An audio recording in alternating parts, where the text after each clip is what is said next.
राधे राधे, जय श्री कृष्णा। जय हो देवों के देव महादेव जी की।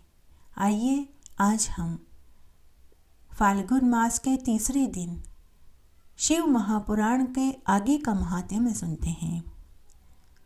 ब्रह्मा और विष्णु जी ने कहा कि हे प्रभु, सर्ग आदि पंचकृत्य क्या हैं, इसके क्या लक्षण हैं।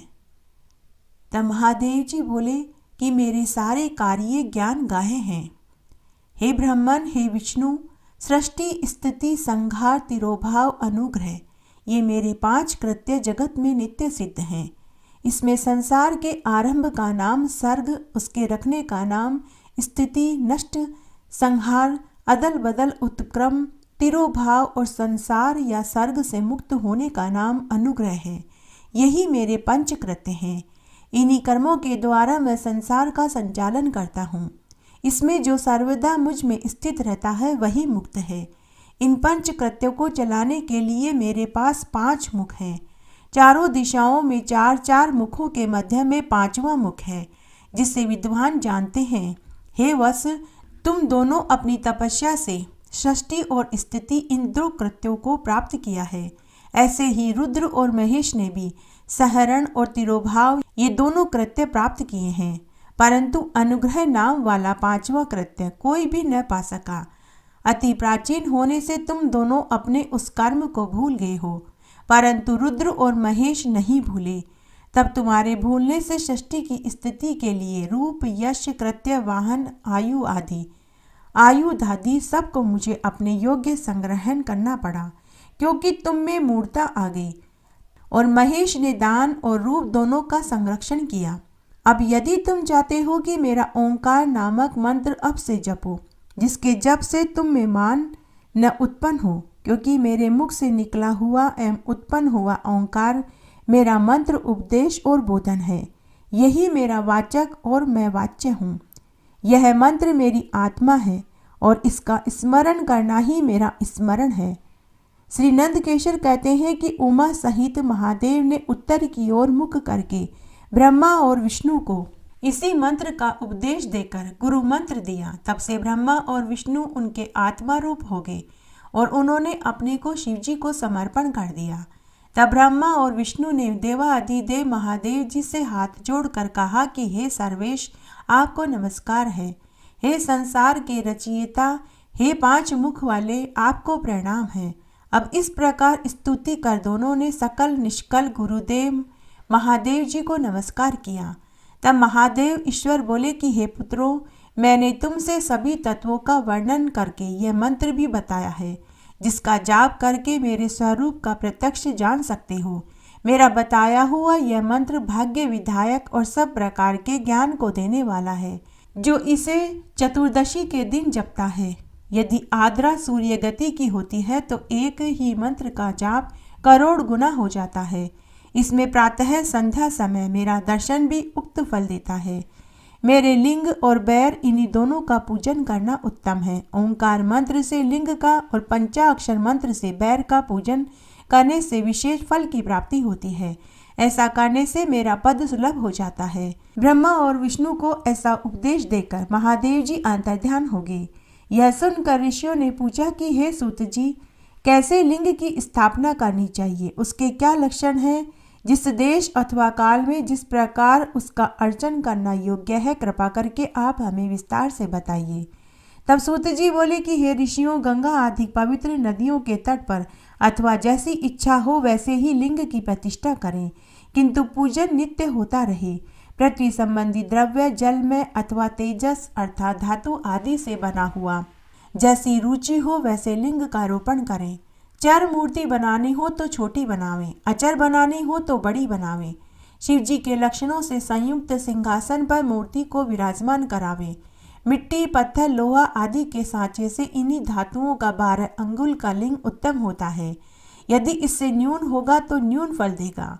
अधिक अंगुल का होने से कुछ दोष भी नहीं लगेगा। लिंग या बैर दोनों ही की पूजा शिवपद को देने वाली है। लिंग का स्थावर, जंगम, यह भी 2 रूप हैं।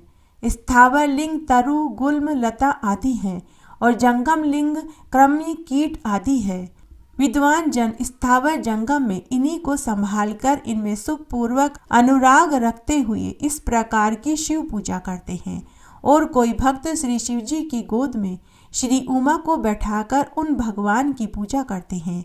इस प्रकार के महालिंग की स्थापना कर उनको अनेक प्रकार से पूजते हैं।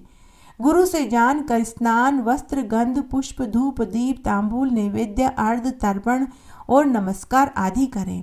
इससे शिव पद की प्राप्ति होती है। लिंग चाहे मनुष्य या ऋषियों द्वारा स्थापित किए गए हों, नए स्थापित हों या सम प्रादुर्भाव हो, सबके उपचार की उपरोक्त एक ही विधि है। यदि कोई नियम पूर्वक महादेव जी का दर्शन करता है तो उसे भी शिवलोक की प्राप्ति होती है। पिसी हुई मिट्टी में गोबर मिलाकर अथवा कनेर के फूल, अनेक प्रकार के फल, गुड़, मक्खन, भस्म, अन्न जैसी इच्छा हो उससे लिंग बनाकर के पूजा करे। कोई अंगूठे में ही शिवजी की पूजा कर लेते हैं। इसी प्रकार स्थान का भी कोई भेद नहीं, जहाँ चाहे लिंग पूजन करे, इसका कुछ निषेध नहीं। शिवजी सर्वत्र फलदायक है। जो श्रद्धापूर्वक शिव भक्त को लिंग दान का लिंग मूल्य देता है उसे महान फल की प्राप्ति होती है। जो नित्य 10,000 प्रणव का जाप करता है अथवा प्रातः संध्या दोनों समय 1,000 जाप करे तो उसे शिवपद की प्राप्ति हो जाती है। ब्राह्मणों को पंचाक्षर अर्थात शिवाय नमः के जाप में प्रणव लगाना चाहिए तथा फल प्राप्ति के लिए गुरु से दीक्षा पूर्वक मंत्र लेना चाहिए। गुरु ज्ञानी होना चाहिए, उसमें भी वह ब्राह्मण होना जरूरी है। ब्राह्मण को नमः शब्द पहले बोलना या लगाना चाहिए। अन्य वर्ण मंत्र में नमः शब्द कहे गए हैं। स्त्रियां यथाविधि अंत में नमः शब्द लगावें। ब्राह्मण की स्त्री नमः पहले लगावे। जो इस प्रकार 5 करोड़ मंत्र का जाप करता है सदाशिव के समान हो जाता है। 1, 2, 3, 4 करोड़ जपे तो ब्रह्म पद की प्राप्ति हो जाती है। यदि इस प्रकार जाप और पूजा लगातार करें और नित्य 1 या 2 ब्राह्मणों को भोजन करावें तो उन्हें अक्षय फल की प्राप्ति हो जाती है।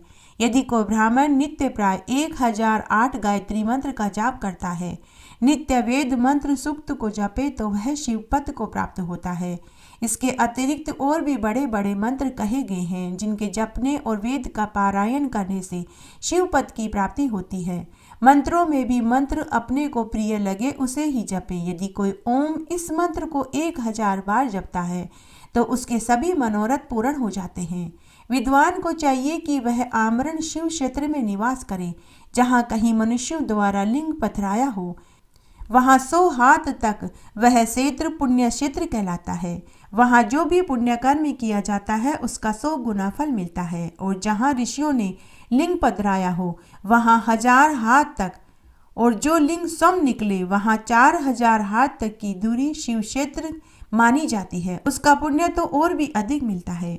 कवियों का कहना है कि ऐसे पुण्य क्षेत्रों में कुआं, तालाब, बावड़ी खुदवाने का बहुत पुण्य फल प्राप्त होता है। उसे शिव गंगा खुदवाने जितना फल मिल जाता है। ऐसे स्थान में दान जप करना सर्वदा ही कल्याणप्रद है। दाह, दशाह, मासिक सपंडीकरण, वार्षिक पिंडदान आदि शिव क्षेत्र में करने से सब पापों से मुक्ति मिल जाती है। शिव क्षेत्र में 7, 5, 3 या 1 रात अवश्य निवास करें, इसका भी उत्तम फल प्राप्त होता है। सकाम से तुरंत सिद्धि और निष्काम से शिवपद की प्राप्ति होती है। विशेषकर कलयुग में तो और भी सरल है। इसका इतना सुनकर ऋषियों ने कहा कि हे सूत जी, अब हमें ऐसे सभी पुण्य क्षेत्रों का वर्णन सुनाइए जिसका सभी स्त्री पुरुष आश्रय लेकर शिवपद को प्राप्त हो सके। हे योगियों में श्रेष्ठ, इन क्षेत्रों का आगमन कैसे हुआ यह भी हमें बताइए। सूत जी ने कहा कि हे ऋषियों, क्षेत्रों का आगमन जैसे हुआ वह सब श्रद्धा सहित तुम मुझसे सुनो। शिवजी बोले कि हे बुद्धिमान ऋषियों, मुक्तिदायक शिव क्षेत्र को सुनो। गहन वनों और पर्वतों से युक्त इस भूमि का 50 करोड़ एक ऐसा विस्तार है जिस पर इस विस्तृत जगत में इसके निवासियों के कल्याण हेतु जहाँ तहाँ श्री शंभु भगवान ने कृपा कर अपने क्षेत्रों की कल्पना करी। इसके अतिरिक्त ऋषियों और देवताओं के ग्रहण और परिग्रहण से लोक रक्षात्र सम भी प्रकट हुए। अनेक ऐसे क्षेत्र हैं जिनमें सर्वदा स्नान, दान, जप आदि करना योग्य है और न करने से दुख, दारिद्र्यता तथा गूंगेपन का विकार मनुष्य को घेर लेता है। ऐसे भारतवर्ष में प्राण विसर्जन करने वाला मनुष्य ब्रह्मलोक को प्राप्त कर पुनः मनुष्य योनि को प्राप्त होता है। क्षेत्र में पाप करना वज्र की तरह दृढ़ है। अतः हे मुनियों, पुण्य क्षेत्र में निवास करने पर किंचित भी पाप नहीं करना चाहिए, और जैसे भी हो सके मनुष्य को चाहिए कि वह सर्वदा पुण्य क्षेत्र में निवास करे। गंगा आदि नदियों के तट पर अनेकों तीर्थ हैं। 60 मुख वाली सरस्वती नदी बड़ी ही पुनीत है। उसके तट पर निवास करने वाला मरने पर ब्रह्मपद को प्राप्त होता है। हिमालय से निकली शतमुखी गंगा नदी बड़ी ही पवित्र है। उसके तट पर वास करें अथवा काशी आदि पुण्य क्षेत्र में जाकर वास करें। सोनभद्र के तट पर वास करें, उनमें स्नान करने, वहां रहकर व्रत करने से उस व्यक्ति को गणेश पद की प्राप्ति होती है। महानदी नर्मदा के तट पर वास करें, जो 24 मुखों वाली वैष्णव पद प्रदान करने वाली है। 12 मुख वाली तमसा नदी, 10 मुख वाली रेवा नदी, महापुण्यदायक गोदावरी नदी के तट पर वास करना चाहिए, जहाँ पर बसने पर ब्रह्महत्या जैसी और गोहत्या जैसे पाप भी धुल जाते हैं। यह 21 मुख वाली गोदावरी रुद्रलोक को देने वाली है। इसके अतिरिक्त 18 मुख वाली कृष्णवेदी नदी विष्णुलोकदायक, 10 मुखी तुंगभद्रा ब्रह्मलोकदायक, सुवर्ण मुख नदी जो 9 मुख वाली है, जो ब्रह्मलोक से च्युत हुए प्राणियों को अपने तट पर जन्म देती है, तथा सरस्वती, पंपा, जन्या, श्वेत नदी, महापुण्य कावेरी जिसके 27 मुख हैं, ये सभी पुण्यदा, शुभप्रद और स्वर्गदायक है, तथा इनके तट पर ब्रह्मा और विष्णुपद के देने वाले हैं। ये सभी पुण्य क्षेत्र शिव लोकदायक, शिव संबंधी अभिष्ट फलदायक हैं। इन सभी नदियों और क्षेत्रों में स्नान का अपना अपना उनका एक पृथक पृथक पर्व है। इन पर्वों और मुहूर्तों में जो इन नदियों में स्नान करता है, उनके महात्म्य को सुनता है, उसको उत्तम फल की प्राप्ति होती है। यदि सदाचार, सद्वृत्ति, सद्भावना से बुद्धिमान पुरुष इन नदियों के तट पर निवास करता है तो उसे अनेक प्रकार की रिद्धियां और सिद्धियां सुलभ हो जाती है। किंतु ऐसे पुण्य क्षेत्रों में थोड़ा भी किया हुआ पाप मनुष्य के बड़े से बड़े पुण्य का नाश कर देता है, और जब उतने ही समय तक उसके लिए प्रायश्चित करे तब वह क्षय हो जाता है, क्योंकि पुण्य ही ऐश्वर्य को देने वाला है। कायिक वाचिक पाप तो शीघ्र नष्ट हो जाते हैं, परंतु मानसिक पाप वज्रलेप के समान होते हैं, जो कल्प कल्पांतर तक भी नहीं छूटते। वे केवल ध्यान से ही छूट सकते हैं। जब ध्यान और तप से सब शरीर को सुखावें, तब कहीं उनसे छुटकारा मिलता है। पुण्य पाप के 3 चक्कर हैं, बीज, वृद्धि और भोग। ज्ञान द्वारा इन तीनों को घटाया बढ़ाया जा सकता है, परंतु इस प्रकार के प्रयत्न की आवश्यकता ही क्या है। न पाप करेगा, न उनको शमन करने का यत्न करना होगा। अतः जगत में निष्पाप जीवन ही उचित है। मनुष्य को सच्चा सुख तभी प्राप्त होता है। एक बार पृथ्वी पर भ्रमण करने की इच्छा से भगवान शिव और माता पार्वती मृत्यु लोक में पहुँचे। वहां वन, उपवन और सुंदर भवनों को देखकर भगवान शिव को बहुत प्रसन्नता हुई। उन्होंने कुछ दिन पार्वती के साथ उसी नगर में रहने की सोची। उस नगर के राजा ने भगवान शिव का एक विशाल मंदिर बनवा रखा था। शिव और पार्वती उस मंदिर में रहने लगे। एक दिन पार्वती जी ने भगवान शिव से कहा कि हे प्राणनाथ, आज मेरी चौसर खेलने की बहुत इच्छा हो रही है। पार्वती की इच्छा जानकर भगवान शिव और माता पार्वती जी चौसर खेलने के लिए बैठ गए। अभी उन्होंने खेलना प्रारंभ ही किया था कि मंदिर का पुजारी वहां आ गया। पार्वती जी ने पुजारी को अपने पास बुलाया और कहा कि पुजारी जी, हम दोनों चौसर का खेल खेल रहे हैं। चौसर के खेल में से हम दोनों में से किसकी विजय होगी? पुजारी मनी मन सोचने लगा कि त्रिलोकी नाथ को जिता दूंगा तो मेरी गरीबी दूर हो जाएगी। पुजारी ने एक पल सोचे बिना झट से उत्तर दिया, चौसर के खेल में तो त्रिलोकी नाथ जी ही जीतेंगे। यह कहकर पुजारी पूजा पाठ करने के लिए चला गया। थोड़ी देर तक माता पार्वती और शिव जी चौसर खेलते रहे। खेल में महादेव जी की पराजय हो गई और पार्वती जी जीत गई। पार्वती जी ने पुजारी के मिथ्या वचन से रुष्ट होकर उसे कोढ़ी होने का शाप दे दिया। भगवान शिव और माता पार्वती जी वापस कैलाश पर्वत पर लौटकर आ गए। पार्वती के शाप से कुछ ही देर में उस पुजारी का पूरा शरीर कोढ़ से भर गया। नगर के स्त्री पुरुष उस पुजारी की परछाई से भी दूर रहने लगे। कुछ लोगों ने राजा से पुजारी के कोढ़ी होने की शिकायत करी तो राजा ने किसी पाप के कारण पुजारी के कोढ़ी होने का विचार कर उसे मंदिर से निकलवा दिया। उस जगह उन्होंने दूसरे ब्राह्मण को पुजारी बना दिया। वह कोढ़ी पुजारी मंदिर के बाहर बैठकर भिक्षा मांगने लगा। इस तरह कोढ़ी पुजारी को भीख मांगकर बहुत दिन हो गए। एक दिन स्वर्ग लोक की कुछ अप्सराएं उस मंदिर में भगवान शिव की पूजा करने के लिए आई। उस कोढ़ी पुजारी को देखकर उन अप्सराओं को उसके ऊपर बहुत दया आई। उन्होंने पुजारी से कोढ़ होने का कारण पूछा। पुजारी ने उन्हें भगवान शिव और माता पार्वती के चौसर खेलने और पार्वती जी के द्वारा शाप देने वाली पूरी कहानी सुनाई। शाप की बात सुनकर अप्सराओं ने पुजारी से कहा कि हे ब्राह्मण, तुम चिंता मत करो, तुम 16 सोमवार का विधि पूर्वक व्रत करो, तुम्हारे सारे कष्ट, तुम्हारा रोग सब दूर हो जाएगा और तुम्हें निरोगी काया प्राप्त हो जाएगी। पुजारी ने अप्सराओं से कहा कि लेकिन मुझे 16 सोमवार व्रत की विधि नहीं मालूम।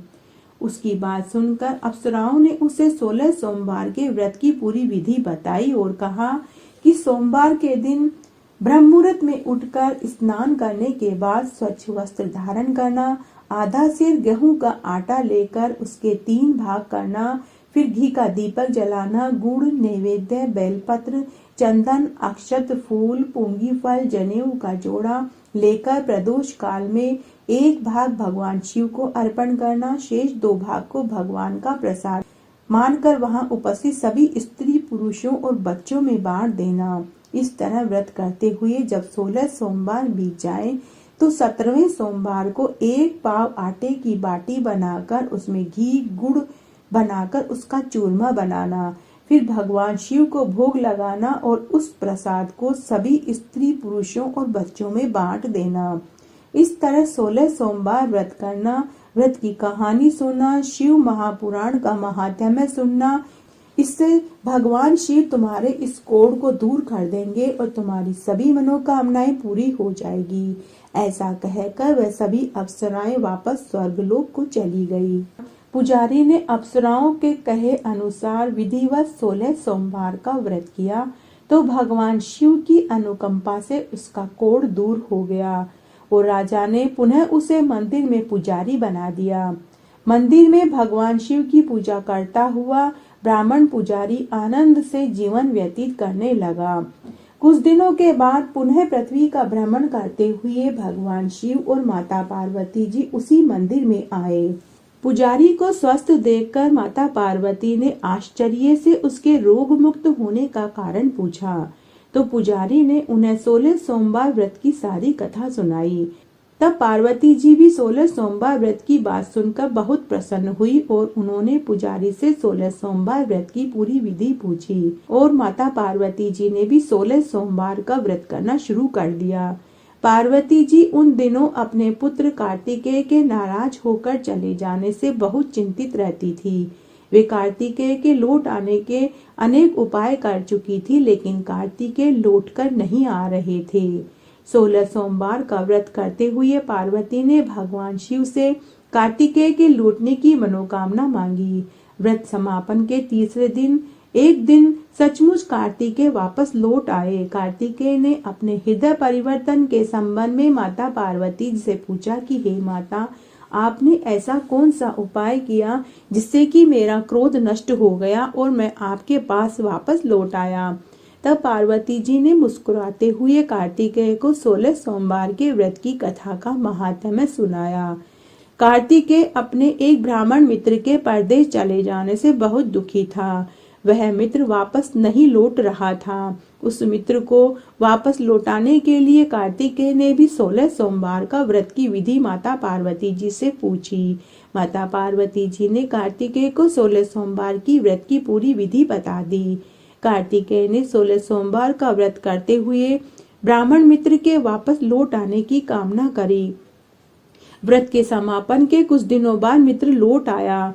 ब्राह्मण मित्र ने लौटकर आने पर कार्तिकेय से पूछा कि हे प्रिय मित्र, तुमने ऐसा कौन सा उपाय किया जिससे कि मैं परदेश से तुम्हारे पास लौट आया और मेरा हृदय परिवर्तन हो गया। कार्तिकेय ने मुस्कुराते हुए कहा कि हे मित्र, मैंने तुमसे मिलने की कामना करने के लिए 16 सोमवार का व्रत किया था व्रत समापन पर तुमने आकर मेरी मनोकामना भी पूरी कर दी। ब्राह्मण मित्र 16 सोमवार व्रत के बारे में सुनकर बहुत खुश हुआ। उसने भी कार्तिकेय से 16 सोमवार के व्रत की पूरी विधि पूछी और उसने भी व्रत करना शुरू कर दिया। 16 सोमवार व्रत का समापन करने के बाद ब्राह्मण नवयुवक ब्रह्मदत्त यात्रा पर निकल गया। कुछ दिनों के बाद वह एक सुंदर नगर में पहुंचा। उस नगर में भव्य सजावट देखकर ब्रह्मदत्त ने एक व्यक्ति से पूछा तो उस व्यक्ति ने बताया कि नगर के राजा की बेटी का स्वयंवर रचा जा रहा है। स्वयंवर में अनेक राज्यों के राजकुमार आए हैं। स्वयंवर की शर्त यह है कि जब हथिनी जिसके गले में जयमाला डाल देगी, राजकुमारी को उसी से विवाह करना होगा। ब्रह्मदत्त भी उत्सुकतावश उस महल में पहुंच गया। वहां पर विशाल स्थल पर बहुत से राज्यों के राजकुमार बहुमूल्य आभूषण पहनकर ऊंचे ऊंचे सिंहासन पर बैठे हुए थे। तभी एक सजी धजी हथिनी सूंड में जयमाला लेकर वहां आई। उस हथिनी के पीछे अति सुंदर राजकुमारी दुल्हन की वेशभूषा में चल रही थी। राजकुमारी के आगे चलती हुई हथिनी ने ब्रह्मदत्त के गले में जयमाला डाल दी। तुरंत ही राजा ने राजकुमारी का विवाह ब्रह्मदत्त से कर दिया। 16 सोमवार के व्रत के प्रभाव से ब्रह्मदत्त का भाग्य बदल गया। ब्रह्मदत्त को राजा ने बहुत सा धन आभूषण देकर विदा कर दिया और वे अपने नगर में पहुंचकर ब्रह्मदत्त आनंद से रहने लगा। एक दिन उसकी पत्नी ने पूछा कि हे प्राणनाथ, आपने ऐसा कौन सा शुभ कार्य या व्रत किया? आप ऐसे कौन से देवता की पूजा करते हैं जिससे कि उस हथिनी ने राजकुमारों को छोड़कर आपके गले में जयमाला डाल दी? तब ब्रह्मदत्त ने मुस्कुराते हुए कार्तिकेय द्वारा 16 सोमवार वाली पूरी बात बता दी। अपने पति से 16 सोमवार का महत्व जानकर राजकुमारी ने भी पुत्र प्राप्ति के लिए 16 सोमवार का व्रत किया और उसने भगवान शिव से प्रार्थना करी कि मुझे भी एक सुंदर स्वस्थ पुत्र प्राप्त हो। दोनों 16 सोमवार की समाप्ति होने पर राजकुमारी को भी गर्भ ठहर गया और 9वें महीने में एक सुंदर पुत्र पैदा हुआ। दोनों पति पत्नी सुंदर पुत्र को पाकर बहुत खुश हुए। जब पुत्र 8 वर्ष का हुआ तो उसने अपनी माँ से एक दिन प्रश्न किया कि माँ, तुमने ऐसा कौन सा पुण्य कार्य किया जो मैंने तुम्हारे घर में जन्म लिया? पुत्र के प्रश्न के उत्तर में माँ ने कहा कि बेटे, मैंने 16 सोमवार का विधिवत व्रत किया था, सो भगवान शिव के आशीर्वाद से तुम मुझे प्राप्त हुए हो। अपनी माँ से 16 सोमवार के व्रत का महत्व जानकर उस पुत्र ने भी व्रत करने का संकल्प लिया। माता पिता ने अपने पुत्र का नाम विष्णुदत्त रखा। विष्णुदत्त जब 16 वर्ष का हुआ तो उसने राज्य पाने की इच्छा से 16 सोमवार का विधिवत व्रत किया। व्रत के समापन पर विष्णुदत्त घूमने के लिए समीप के नगर में गया। उस नगर के राजा के राज्य मंत्री राजकुमारी के विवाह के लिए सुयोग्य वर की तलाश कर रहे थे। उन्होंने विष्णुदत्त को देखा तो वे बहुत प्रसन्न हुए और विष्णुदत्त से उसके माता पिता के संबंध में पूछा और वे उसे अपने महल में ले गए। वृद्ध राजा ने विष्णुदत्त को पसंद कर लिया और धूमधाम से राजकुमारी का विवाह कर दिया। 16 सोमवार के व्रत करने से विष्णुदत्त महल में पहुंचकर आनंद से रहने लगा। कुछ वर्षों के बाद राजा का निधन हो गया तो उस विष्णुदत्त को उस नगर का राजा बना दिया। इस तरह 16 सोमवार का व्रत करने से विष्णुदत्त राज्य का अधिकारी बना। राजा बनने के बाद विष्णुदत्त विधिवत 16 सोमवार का व्रत करता रहा। व्रत के समापन पर 17वें सोमवार को विष्णुदत्त ने अपनी पत्नी से कहा कि व्रत की सारी सामग्री लेकर तुम शिव मंदिर में पहुंच जाओ। लेकिन उसकी पत्नी ने पति की बात की परवाह न करते हुए सेवकों द्वारा पूजा की सामग्री मंदिर में भिजवा दी और वह राजकुमारी स्वयं मंदिर में नहीं आई। जब विष्णुदत्त ने भगवान शिव की पूजा करी तो वहां आकाशवाणी हुई कि हे राजन, तेरी पत्नी ने 16 सोमवार व्रत का अनादर किया है। ऐसी रानी को महल से निकाल दो, नहीं तो मैं तुम्हारा सारा राज्य वैभव नष्ट कर दूंगा और तू निर्धन हो जाएगा। आकाशवाणी सुनकर विष्णुदत्त बुरी तरह से चौंक पड़ा। उसने तुरंत महल में आकर अपने सैनिकों को आदेश दिया कि राजकुमारी को बंदी बना करके इसे दूर नगर में छोड़ आओ। सैनिक राजकुमारी को बांधकर जब ले जाने लगे तो राजकुमारी ने शोर मचाया। मंत्रियों ने भी राजा से प्रार्थना करी कि हे राजन, इसी राजकुमारी के कारण आपको यह राजगद्दी मिली है और आप इसे महल से निकाल रहे हैं। राजा ने उन्हें आकाशवाणी वाली बात सुनाई। वह भी भगवान शिव के प्रकोप से शांत हो गए। सैनिक राजकुमारी को समीप के नगर में ले जाकर के छोड़ आए। महलों की रानी राजकुमारी भूखी प्यासी उस नगर में इधर उधर भटकने लगी। तभी राजकुमारी को एक बुढ़िया मिली। बुढ़िया ने राजकुमारी से कहा कि बेटी, यदि तू मेरा सूत उठाकर बाजार में पहुंचा देगी तो सूत बेचने में मेरी मदद कर देगी तो मैं तुम्हें धन दूंगी। राजकुमारी ने बुढ़िया की बात मान ली, लेकिन जैसे ही राजकुमारी ने सूत की गठरी को हाथ लगाया तभी जोर से आंधी चली। गठरी खुल गई और सारा सूत आंधी में उड़ गया। राजकुमारी को मनहूस समझकर बुढ़िया ने उसे चले जाने को कहा और मनी मन दुखी होती हुई बुढ़िया राजकुमारी को भला बुरा कहती हुई घर लौट गई। राजकुमारी धीरे धीरे चलती हुई नगर में एक तेली के घर पहुंची। उस तेली ने तरस खाकर राजकुमारी को घर में रहने के लिए एक जगह दे दी, लेकिन तभी भगवान शिव के प्रकोप से तेली के तेल से भरे हुए मटके एक एक कर चटकने लगे और फूटने लगे। तेली ने भी राजकुमारी को मनहूस जानकर उसे घर से निकाल दिया। भूखी प्यासी राजकुमारी वन में जा रही थी। तब उसे प्यास लगी तो वह एक सरोवर में पानी पीने के लिए उतरी। जैसे ही उसने सरोवर में पानी पीने के लिए हाथ डाला तो पूरा सरोवर सूख गया।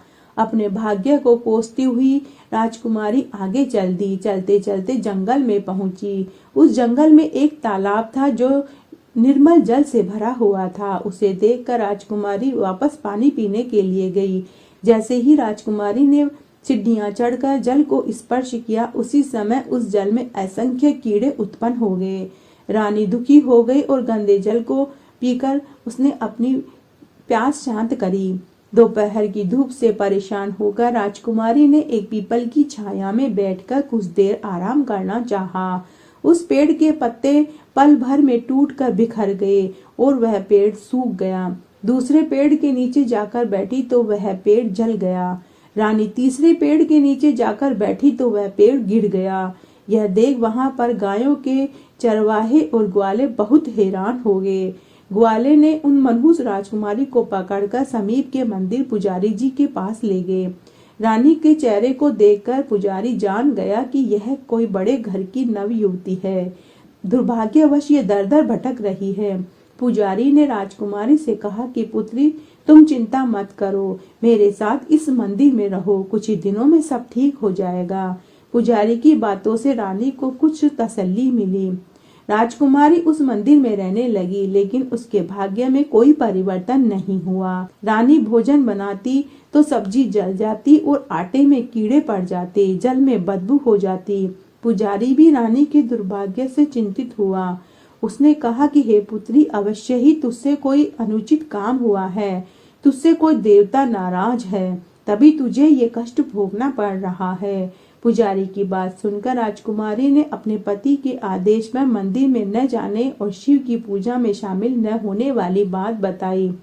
पुजारी ने कहा कि अब तुम चिंता मत करो, कल सोमवार है, कल से तुम 16 सोमवार के व्रत करना शुरू कर दो। भगवान शिव तुम्हारे सभी दोषों को क्षमा करके तुम्हारे भाग्य को बदल देंगे और तुम्हारे सारे दुख सुखों में बदल जाएंगे।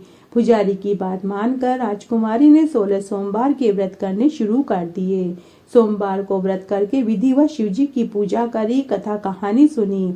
जब रानी ने 17वें सोमवार को विधिवत व्रत का समापन किया तो उधर उसके पति विष्णुदत्त को रानी की याद आई। उसने अपने सैनिकों को अपनी राजकुमारी को ढूंढकर लाने के लिए भेजा। सैनिक ढूंढते ढूंढते उसी मंदिर में आए और उन्होंने राजकुमारी को महल में चलने के लिए कहा, लेकिन पुजारी ने सैनिकों को मना कर दिया। सैनिक निराश होकर वापस महल में लौट आए।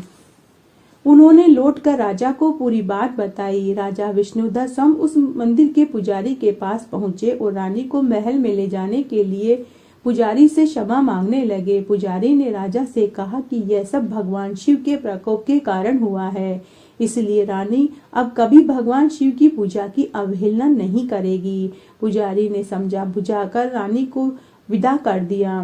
राजा विष्णुदत्त के साथ रानी महल में पहुंची। महल में खुशियां वापस आ गई। पूरे नगर को सजाया गया, प्रजा के लोगों ने उस दिन को दिवाली की तरह मनाया। पूरे घरों में दीपक से रोशनी करी गई। ब्राह्मणों ने वेद मंत्रों से रानी का स्वागत किया। राजा ने ब्राह्मणों को खूब अन्न, वस्त्र, धन का दान दिया। नगर में निर्धनों को वस्त्र और अन्न बांटे गए। राजकुमारी ने 16 सोमवार का व्रत करते हुए महल में आनंद पूर्वक रहने लगी। भगवान शिव की अनुकंपा से उसके जीवन में सुख ही सुख भर गया।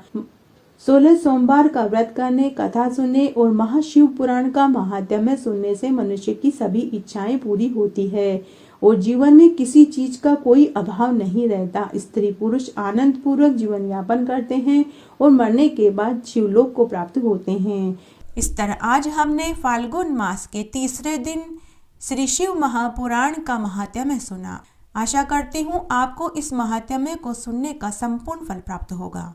आपके ऊपर महादेव और माता पार्वती जी की अनुकंपा बरसने लग जाएगी। मेरे साथ बने रहने के लिए आपका धन्यवाद। आगे आने वाली कथा कहानी के लिए भी आप इसी तरह मेरे साथ बने रहें। धन्यवाद।